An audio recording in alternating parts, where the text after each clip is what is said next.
தந்தி தொலைக்காட்சி நேயர்களுக்கு வணக்கம். நல்லதை சொல்வோம், நல்லதை செய்வோம், நல்லதே நடக்கும். இன்று 14/10/2024 திங்கட்கிழமை, சதயம் நட்சத்திரம் இரவு 10:22 வரை, பிறகு புரட்டாதி நட்சத்திரம். இன்றைக்கு உங்களுக்கு நான் சொல்ல இருக்கிற நல்ல கருத்து, வாழ்க்கையை வளம்பெற வைக்கும் வைர வரிகள். அதுக்கு முன்னதாக ஒரு தகவல்.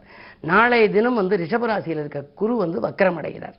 இந்த குரு வக்கரம் யாராருக்கெல்லாம் நன்மை செய்யும், யாராருக்கெல்லாம் கொஞ்சம் எச்சரிக்கையாக இருக்கணும், குரு அந்த வீட்டில் வக்கரம் அடையலாமா, யாருக்கு எந்த இடத்துக்கு ஆதிபத்தியத்துக்குரியவர், அவர் வக்கரம் அடைவதனால என்ன பலன்கிற பற்றியெல்லாம் உங்களுக்கு நாளை முதல் தொடர்ந்து உங்களுக்கு இந்த தந்தி தொலைக்காட்சியிலே சொல்வேன் என்று சொல்லி, இன்றைக்கு உங்களுக்கு நான் சொல்ல போகிற நல்ல கருத்து, வாழ்க்கையை வளம்பெற வைக்கும் வைர வரிகள். சமீபத்தில் ஒரு பெரிய கல்யாணத்துக்கு போயிருந்தேன். நல்லா ஆயிரக்கணக்கான கூட்டம். அங்கே பிரிண்டட் மேட்டராக ஒன்று அடித்து கொடுத்தாங்க. அது ரொம்ப அற்புதமான வரிகள். என்ன எழுதியிருக்கு அப்படின்னா, எண்ணங்களில் இல்லை வாழ்க்கை, மனித எண்ணங்களில் உள்ளது வாழ்க்கை, வண்ணங்களில் இல்லை வாழ்க்கை. அதாவது நல்ல நல்ல கலர் கலர் ட்ரெஸ் எல்லாம் போட்டுக்கிட்டு வராங்கல்ல, வண்ணங்களில் இல்லை வாழ்க்கை, மனித எண்ணங்களில் உள்ளது வாழ்க்கை. இது முதல் கருத்து. அடுத்தது, கடினமாய் உழைத்தவர்கள் முன்னேறவில்லை, கவனமாய் உழைத்தவர்கள் முன்னேறி உள்ளார்கள். அப்போ என்ன, நம்ம கவனமாக இருக்கணும்னு அர்த்தம். நிறைகளை தன்னிடம் தேடுபவன் தெளிவடைகிறான், நிறைகளை தன்னிடம் தேடுபவன் தெளிவடைகிறான். குறைகளை பிறரிடம் தேடுபவன் களங்கப்படுகிறான். மற்றவர்களோட குறை கண்டுபிடிக்க முடியாதான். குற்றம் பார்க்கில் சுற்றம் இல்லைங்க, குறை கண்டுபிடிச்சோம்னா முன்னேறவே முடியாது, களங்கப்படுத்தப்படுவார்களாம். சில காயங்கள் மருந்தால் சரியாகும், சில காயங்கள் மறந்தால் சரியாகும். அதுதான் நினைக்க தெரிந்த மனமே உனக்கு மறக்க தெரியாதான்னு கவியரசு கண்ணதாசன் எழுதினார். 1000 பேரை கூட எதிர்த்து நில், ஒருவரையும் எதிர்பார்த்து நிற்காதேங்கிறார். இதுதான் ஒரு குறள். கற்கு கசடர கற்பவை கற்றபின் நிற்க அதற்கு தகன்னு வள்ளுவம் சொல்லுது. அந்த குறளில் என்ன ஒரு அதிசயம்னா, நீங்கள் பாருங்க, கற்க கசடர கற்பவை கற்றபின் நிற்க அதற்கு தக. ஒரு இடத்துல கூட துணைக்கால் இருக்காது, இந்த கால் வாங்கி எடுத்திருக்கே இருக்காது. ஆனால் மற்ற குறள்களெல்லாம் அது இருக்கலாம். இந்த கற்க கசடரவில் இல்லை. நீ நல்ல கல்வி கற்றா யாருடைய துணையும் உனக்கு தேவையில்லை, நீயாவே பிழைச்சிக்கலாம், கல்விதான் முக்கியங்கிறத எடுத்துக்காட்ட அவர் எவ்வளவு அற்புதமாக எழுதியிருக்காரு பாருங்க. கற்க கசடர கற்பவை கற்றபின் நிற்க அதற்கு தக, துணைக்கால் இல்லாமலேயே உள்ள ஒரு குறள்.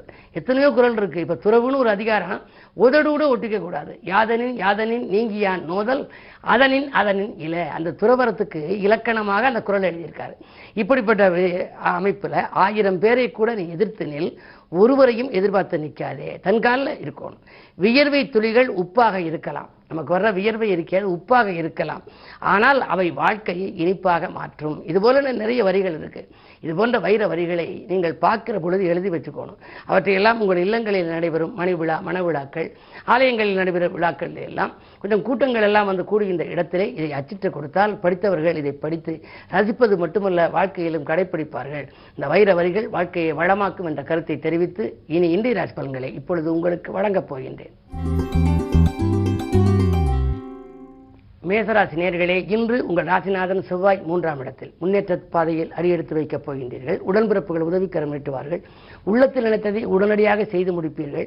அதே நேரத்திலே உங்களுக்கு பொருளாதாரமும் சிறப்பாகவும் இருக்கும், சீராகவும் இருக்கும். அதிகாலையில் வரும் தொலைபேசி வழி தகவல் ஆச்சரியம் அளிக்கும். ரிஷபராசி நேயர்களே, உங்களுக்கெல்லாம் இன்று குரு பகவான் ராசியிலேயே இருக்கிறார். 2 செவ்வாய். உற்சாகத்துடன் பணிபுரிவீர்கள். உள்ளத்தில் நினைத்ததை உடனடியாக செய்து முடிப்பீர்கள். பணத்தேவைகள் உடனுக்குடன் பூர்த்தியாகும். தொழில் கூட்டாளிகள் உங்கள் வருமானம் உயர வழிவகுத்து கொடுப்பார்கள்.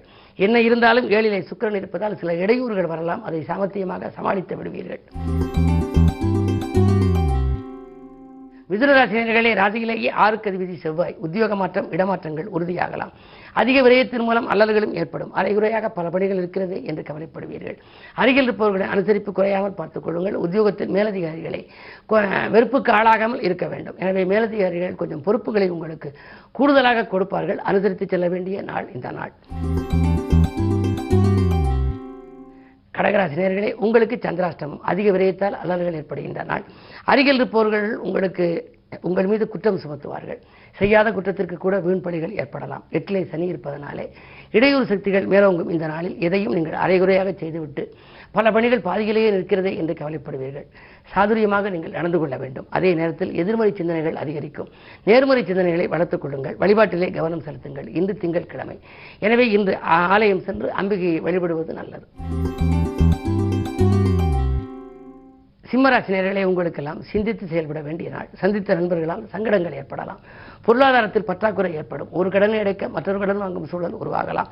தொழில் போட்டிகள் அதிகரிக்கிறது என்று கவலைப்படுவீர்கள். தொழிலை இடமாற்றம் செய்யலாமா, பங்குதாரர்களை மாற்றலாமா என்றெல்லாம் சிந்திப்பீர்கள். உங்களுடைய மனக்குழப்பங்கள் அதிகரிக்கும் இந்த நாளில் நீங்கள் எதிர்மறை சிந்தனைகளை தவிர்த்து நேர்மறை சிந்தனைகளை வளர்த்துக் கொள்ளுங்கள். அனுபவம் மிக்கவர்களின் ஆலோசனைகளை கேட்டு நடப்பது நல்லது.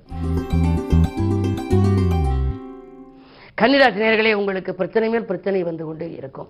எதையும் நீங்கள் திட்டமிட்டு செய்ய இயலாது. நாடு மாற்ற சிந்தனைகளும் வீடு மாற்ற சிந்தனைகளும் வந்து அலைமோதினாலும் திட்டங்களை செயல்படுத்த இயலாது. வாங்கல் கொடுக்கல்களில் ஏமாற்றங்களை சந்திக்க நேரிடும். 10 செவ்வாய் இருப்பதால் இதை செய்வோமா அதை செய்வோமா என்றெல்லாம் சிந்திப்பீர்கள். உத்தியோகத்தில் மேலதிகாரிகள் உங்களுக்கு இணக்கமாக நடந்து கொள்ள மாட்டார்கள். கடன் சுமை கூடிக்கொண்டு போகிறது என்று கவலைப்படுவீர்கள். எதை செய்ய நினைத்தாலும் ஒரு முறைக்கு பல முறை யோசித்து செய்யுங்கள். அதே நேரத்தில் இன்று வைஷ்ணவ ஏகாதசி, அனுமன் வழிபாடு உங்களுக்கு வெற்றியை கொடுக்கும்.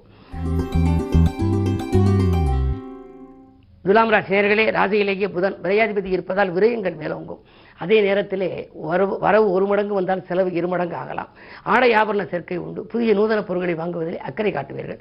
இல்லத்தில் உள்ளவர்களின் குறைகளை போக்க முன்வருவது நல்லது. விலகிச் சென்றவர்கள் கூட இன்று விரும்பி வரலாம். 8லே குரு இருப்பதால் அலத்தில் கொஞ்சம் கூடுதலாகத்தான் இருந்தாலும் அலத்திற்கேற்ற ஆதாயம் உண்டு. செவ்வாய் பலம் நன்றாக இருப்பதால் பூர்வீக சொத்துக்களில் லாபம் கிடைக்கக்கூடிய நாளாக இந்த நாள் அமைகின்றது. விருச்சிக ராசி நேயர்களே, ராசியிலேயே சுக்கிரன் வாகன யோகத்தால் வளம் காண்பீர்கள். தேக நலன் சீராகும். திடீர் தனவரவும் உங்களுக்கு உண்டு. ஆடை ஆபரண சேர்க்கை ஏற்படும். இல்லத்தில் உள்ளவர்களுடைய எண்ணங்களை எல்லாம் நிறைவேற்றுவீர்கள். வியாபாரத்தில் கணிசமான லாபம் கைகளிலே புரளப் போகின்றது.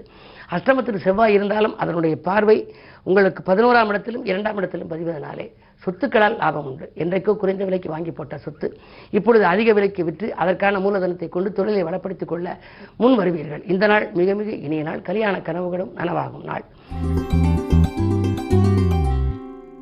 தனுசு நேயர்களே, உங்களுக்கு 6லே குரு, 7லே செவ்வாய், 4லே ராகு. உடல் ஆரோக்கியத்தில் அச்சுறுத்தல் ஏற்பட்டு கொண்டே இருக்கும். சிறு அச்சுறுத்தல் ஏற்படுகின்ற பொழுதே நீங்கள் மருத்துவ ஆலோசனை பெறுவது நல்லது. வீண் கவலைப்பட வேண்டியது இல்லை. என்ன இருந்தாலும் கொஞ்சம் பொறுமையாக இருக்க வேண்டும். ராகு கேது பேச்சு வரை பொறுமையை கடைபிடிக்க வேண்டும். தொழில் உத்தியோகத்தில் சில இடையூறுகள் வந்து கொண்டே இருக்கும். சக பணியாளர்களால் சங்கடங்கள் ஏற்படலாம். 3ல் சனி இருப்பதால் முன்னேற்ற பாதையில் இருந்த சர்க்கிள்களும் உண்டு. சர்க்கிள்களாக இந்த வைஷ்ணவ ஏகாதசி என்பதனாலே திருமால் வழிபாடும் திருமகள் வழிபாடும் கை கொடுக்கும். மகர ராசி நேயர்களே, உங்களுக்கெல்லாம் இன்று மனக்கசப்புகள் மாறும். பணப்புழக்கம் அதிகரிக்கும். திட்டமிட்ட காரியங்களை திட்டமிட்டபடியே நடத்தி முடிப்பீர்கள். உங்கள் திறமைக்குரிய அங்கீகாரம் உத்தியோகத்தில் கிடைக்கும். அயல்நாட்டிலிருந்து வரும் தகவல் ஆதாயம் தருவதாகவே இருக்கலாம். அதிகார பதவியில் உள்ளவர்களின் ஆதரவும் உங்களுக்கு உண்டு. கொடுத்த வாக்கை காப்பாற்றுவீர்கள். இந்த நாள் நல்ல நாள். கும்பராசி நேயர்களே, உத்தியோகத்திலே உங்கள் திறமை வெளிப்படுகின்ற நாள். இன்று மேலதிகாரிகள் உங்களுடைய திறமையை பாராட்டுவார்கள். சனியும் சந்திரனும் ஒன்றாக இருக்கிறார்கள். இதை காட்டிலும் கூடுதல் சம்பளம் தரக்கூடிய இடத்திற்கு செல்லலாமா என்று சிந்திப்பீர்கள். அதற்குரிய அழைப்புகளும் உங்களுக்கு வரலாம். அதிகாரிகள் மனதிலே இடம் பிடித்து கேட்ட சலுகைகளையும் அவர்கள் உங்களுக்கு கொடுக்க முன்வருவார்கள். சுகஸ்தானத்திலே குரு. சுகங்களும் சந்தோஷங்களும் இருக்கும். பம்பரமாக சுரந்து பணிபுரிவீர்கள். உங்கள் பணிக்கு ஏற்ற அளவுக்கு ஊதியமும் உங்களுக்கு கிடைக்கும். இந்த நாள் மிக இனிய நாள். பிள்ளைகளாலும் உங்களுக்கு பெருமை சேரும் நாளாக இந்த நாள் அமைகின்றது. மீனராசி நேயர்களே, உங்களுக்கு அலைச்சலுக்கேற்ற ஆதாயம் கிடைக்கும் நாள். அதிகார வர்க்கத்தின் ஆதரவு உண்டு. ஆரோக்கியத்திற்காக கொஞ்சம் செலவிடுவீர்கள். உத்தியோகத்தில் உங்களுக்கு மேல் அதிகாரிகள் இணக்கமாக நடந்து கொள்வார்கள். சில நுணுக்கங்களை கற்றுக் கொடுப்பார்கள். நெருக்கடி நிலையை சமாளிக்க ஒரு சில சமயங்களில் ஒரு சிலருக்கு நீங்கள் கடனுதவி செய்திருப்பீர்கள். அந்த கொடுத்த கடன்கள் இன்று வசூலாகும். மகிழ்ச்சியை உங்களுக்கு வழங்கும். அதே நேரத்திலே 3ஆம் இடத்திலே குரு ராசிநாதன் 3ல் இருப்பதனாலே முன்னேற்றம் அதிகரிக்கக்கூடிய நாளாக இந்த நாள் இருப்பதனாலே தொழில் தொல்லைகள் அகலும். தொழிலில் இருந்த குறுக்கீடுகள் விலகும். புதிய முயற்சிகளில் வெற்றி காண்பீர்கள். இன்று மாலை நேரம் உங்களுக்கு மனக்குழப்பம் அகலும். பணப்புழக்கம் அதிகரிக்கும். மதிப்பும் மரியாதையும் உயரும் விதத்தில் பொதுநலத்தில் இருப்பவர்களுக்கு புதிய பொறுப்புகள் கிடைக்கலாம். மேலும் விவரங்கள் அறிய தினத்தந்தி படியுங்கள்.